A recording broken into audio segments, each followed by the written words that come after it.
The sun was pouring down on our little street that afternoon, the kind of warm light that makes everything look softer than it really is. I stood by the front gate with a cup of tea in my hand, enjoying a rare moment of quiet before heading to work. Helen, my neighbor across the street, came out carrying a basket of laundry. She's always been chatty, the type who notices everything and forgets nothing. I thought we were just going to talk about the usual, her roses, my dog, the latest gossip. She smiled, squinting against the sunlight, and said casually, "Maya, could you send me your dog trainer's number? I asked Ethan last week, but he never sent it." For a second, I didn't even register what she said. My brain just froze, like someone had pressed pause.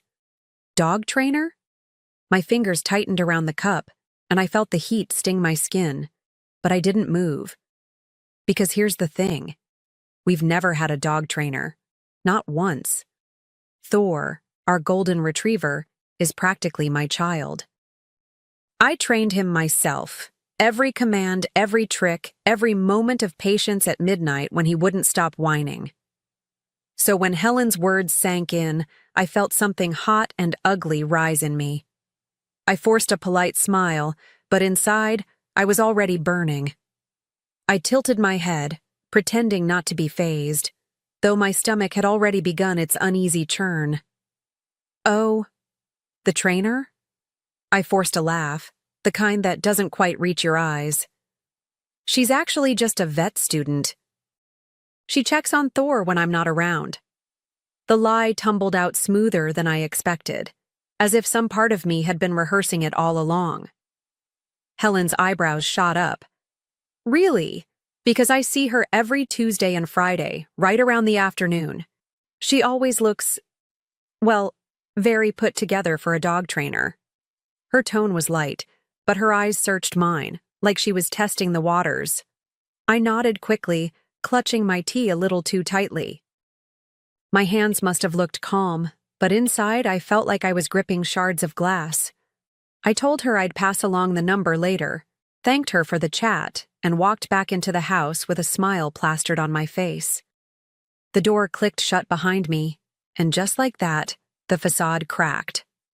My pulse was racing. My heart pounded against my ribs, not out of sadness, not yet, but out of something hotter. Fury. And beneath it, a chilling sense that something was very, very wrong.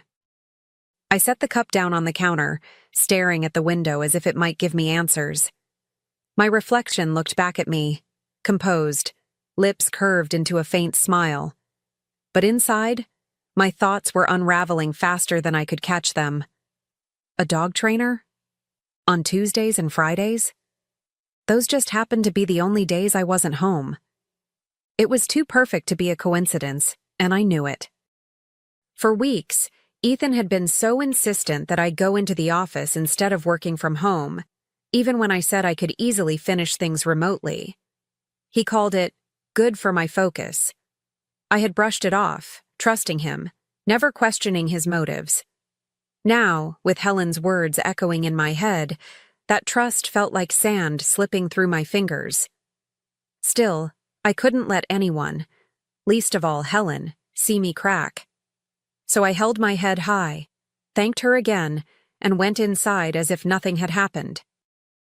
But when I closed the door and leaned against it, the smile disappeared. My mind was already racing, piecing together patterns, moments, and excuses that suddenly didn't add up. Something in me shifted that day, and without saying it aloud, I knew exactly what I had to do next. That night, I lay in bed staring at the ceiling, listening to Ethan's even breathing beside me. He slept so peacefully, as if nothing in the world weighed on him. Meanwhile, my thoughts spun in a loop, circling back to Helen's words again and again. Tuesday, Friday, always the same days, always when I wasn't home. It was too precise, too rehearsed to be chance. I started retracing the last few weeks in my mind. The sudden insistence that I go into the office, even though my boss had no problem with me working from home. The way Ethan had been oddly cheerful on those mornings, pressing a quick kiss on my forehead and urging me to leave early. At the time, I thought he was just being supportive. Now, I wondered if he was pushing me out the door for someone else to walk in. I tossed and turned, the sheets twisting around my legs like ropes. Every time I closed my eyes, I saw her, the so-called dog trainer, sitting in my living room, sipping wine with my husband. The thought made me sick, but it also sharpened something inside me. If Ethan was lying, I wasn't going to confront him blindly. No, I'd need proof. And I had the perfect idea for how to get it. The next morning, I paid closer attention. As I sipped my coffee, Ethan leaned against the doorway, tie half done, and casually suggested, "Maybe you should head in early today, get a head start." His voice was too sweet, too eager, and for the first time, I didn't just nod along. I watched the way his eyes darted to the clock, almost as if he was waiting for something. On the drive to the office, I kept hearing Helen's voice in my head, replaying that word, trainer. My mind wandered back to those Tuesdays and Fridays. How many times had Ethan rushed me out, only for me to come home to a freshly vacuumed rug and a bottle of wine missing from the rack? I'd chalked it up to him treating himself, but now I wasn't so sure. By lunchtime, I was restless, tapping my pen against the desk until my coworkers shot me annoyed glances. I couldn't shake the image of that unknown car parked out front. If someone really was visiting him, then I needed to catch them. And if Ethan thought I'd keep playing the naive wife who smiled and swallowed lies, well, he was about to learn just how wrong he was. That evening, while Ethan chatted aimlessly about his day, I watched him instead of listening. The way he guarded his phone, turning the screen away when messages popped up, was different now. He laughed a little too hard at his own jokes, as if he were already living in another world, one I wasn't invited to. My gut twisted tighter with every glance he avoided. When I asked how his trainer search was going, he waved it off. "Don't worry about it, babe. I've got it handled." His tone was casual, but his jaw was stiff, his hand gripping his glass like he needed the wine more than air. I nodded, murmured something supportive, but inside I was screaming. He thought I was blind. He thought I was too comfortable, too trusting to notice. That night, I sat by the window long after he'd fallen asleep again. The street was quiet, the moon casting shadows across the pavement. Tuesday and Friday, like clockwork. I felt the fire inside me grow, but I smothered it beneath a calm resolve. I wouldn't accuse. Not yet. If Ethan had turned our home into a stage for betrayal, then I would be the one to write the ending. And soon, very soon, I'd be ready to walk back through that door at just the right moment. Friday morning arrived, and Ethan was unusually chipper, humming as he buttoned his shirt. He kissed my cheek with a little too much relief when I told him I'd be working late at the office. "Don't wait up," I said lightly, hiding the fact that my suitcase was already in the trunk of my car. He didn't notice the way my hand trembled when I waved goodbye. At my desk, I tried to focus on emails, but every tick of the clock felt like it was mocking me. My coworkers chatted about weekend plans, but their voices were muffled, distant, as though I were underwater. My pulse was too loud in my ears, my stomach churning with dread and anticipation. By noon, I couldn't take it anymore. I grabbed my bag and left, telling my boss I had a personal emergency. The drive home felt like forever. Every red light stretched out, every passing car a possible witness to the storm building in my chest. As I turned onto my street, I spotted it immediately. A sleek black car parked right in front of my house. My hands tightened on the steering wheel. That car didn't belong to anyone on our street. My heart raced as I pulled up quietly, praying I was wrong, yet knowing deep down that I wasn't. I cut the engine and just sat there for a moment, gripping the steering wheel until my knuckles turned white. My breath came shallow, quick. Part of me wanted to back out, to drive anywhere else and pretend I hadn't seen that car. But another part, the part that had been quietly collecting the pieces all week, knew this was the moment I had been waiting for. I slipped my heels off, my bare feet silent against the pavement as I made my way up the driveway. The house looked so normal from the outside, curtains swaying gently in the summer breeze. But when I touched the doorknob, I felt a weight pressing on my chest, heavier than the August heat. My hand shook, but I forced it steady. If there was truth to Helen's words, I needed to see it with my own eyes. The lock clicked open, and I pushed the door slowly, careful not to let it creak. The familiar scent of lemon cleaner lingered in the air, too strong, like someone had rushed to cover something up. That's when I heard it. Laughter. Light, feminine, echoing through my living room. A glass clinked against another, followed by Ethan's deep chuckle. My pulse thundered as I crept closer, every step a battle between dread and determination. I paused at the corner of the hallway, my back pressed against the wall, trying to steady myself. My heart was racing so hard I thought they might hear it thudding from the living room. I could hear her giggle, light and playful, followed by Ethan's low murmur. My throat felt tight, like it was closing in on me. I'd been right all along. With one deep breath, I stepped forward. The scene unfolded in front of me like a cruel play. Ethan lounging on the couch, a glass of red wine in hand, and a young brunette perched far too close, her legs tucked under her, her smile a little too sweet. Their knees brushed. My stomach dropped. For a moment the world seemed to tilt, and all I could think was, so this is what betrayal looks like. Ethan's eyes shot up first, wide and pale, his face draining of color. The girl froze, her hand halfway to his. And me? I didn't scream. I didn't cry. Instead, I pulled my phone from my purse, steady as a surgeon, and snapped a photo. The sound of the shutter echoed louder than any accusation I could have spoken. They both looked at me like I'd just detonated a bomb. And maybe, in a way, I had. For a split second, the room was frozen in time. Ethan with his glass halfway to his lips, her eyes wide like a deer in headlights, and me standing there with my phone raised. My hand didn't even shake.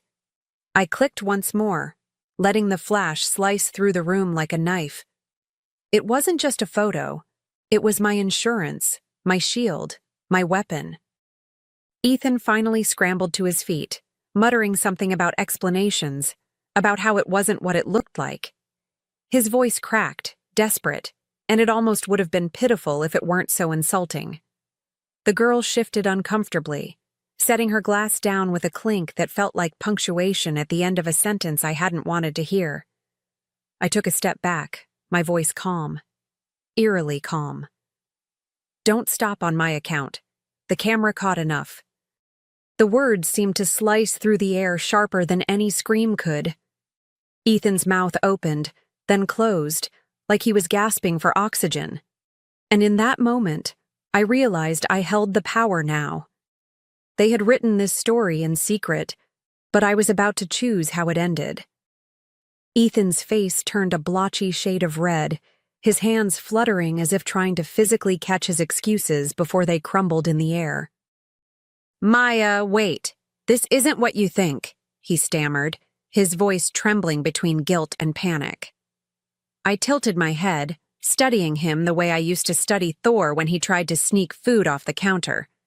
The difference was, Thor always looked guilty because he was. The woman stood, clutching her handbag like a lifeline. She made a move toward the door, but I shifted my body in front of her path, blocking the way. "No," I said softly, my tone like ice water sliding down their spines. "If you're bold enough to sneak into my house, you're bold enough to stay here and face the truth." Her lip quivered, and I could almost hear her silently wishing she'd never stepped foot inside. Ethan rubbed the back of his neck, his eyes darting between us. The air felt thick, almost unbreathable, but I wasn't about to let him off easy. I wasn't interested in his apologies or the lies he might concoct to soften the blow. I wanted him to sit there, trapped in his own choices, while the walls of the life he built with me began to close in. And little did he know, I hadn't even played my best card yet. I didn't shout. I didn't cry. I simply slipped my phone back into my purse and straightened my shoulders. The silence was deafening, broken only by the tick of the clock and the faint hum of the refrigerator. "Enjoy your wine," I said evenly, as if I were a guest excusing myself from a party. My calmness rattled him more than any storm of rage could have. As I turned to leave, I felt his hand reach for me, but I pulled away. "Don't," I warned, my voice low but steady. "You've had your fun. Now you can live with it."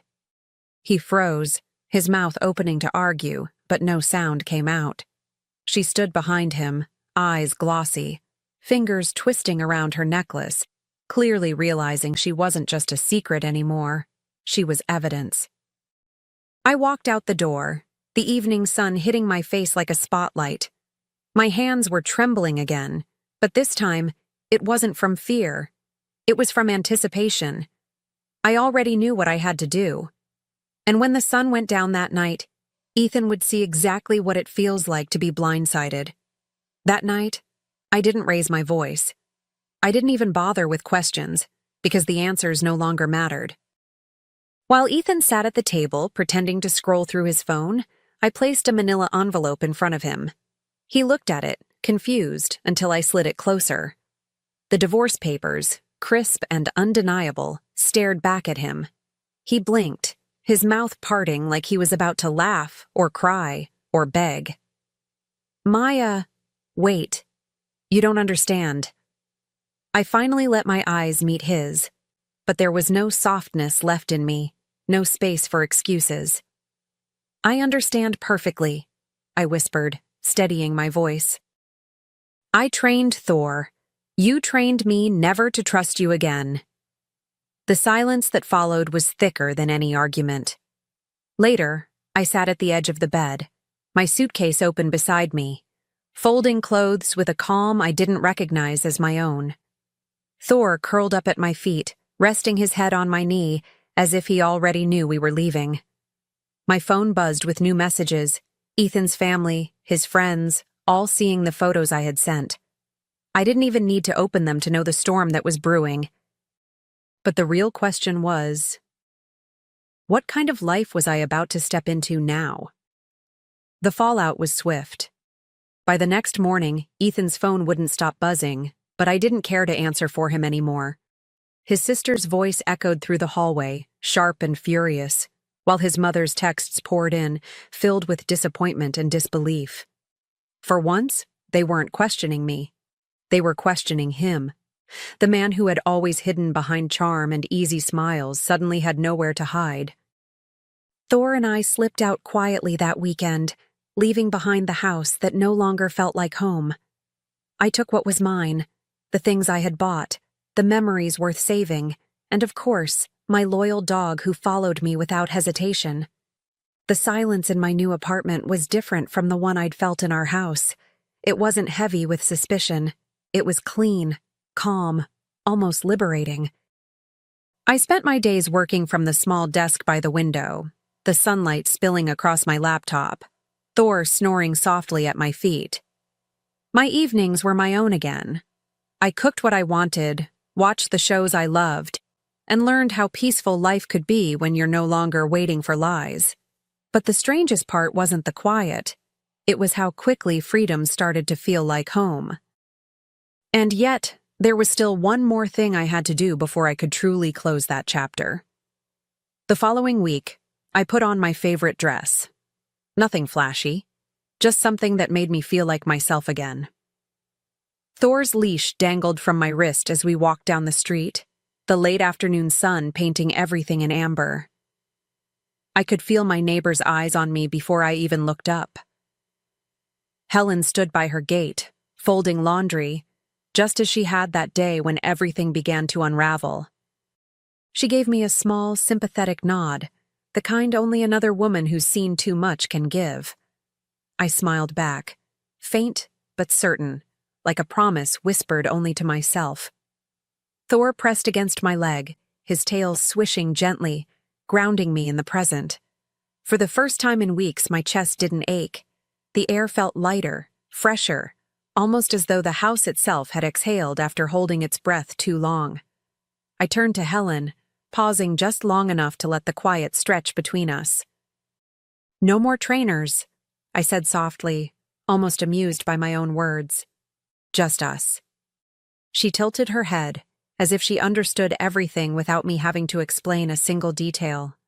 And in that moment, as Thor tugged me forward, I realized this was only the beginning, because sometimes freedom isn't the end of a story. It's the spark that ignites a brand new one.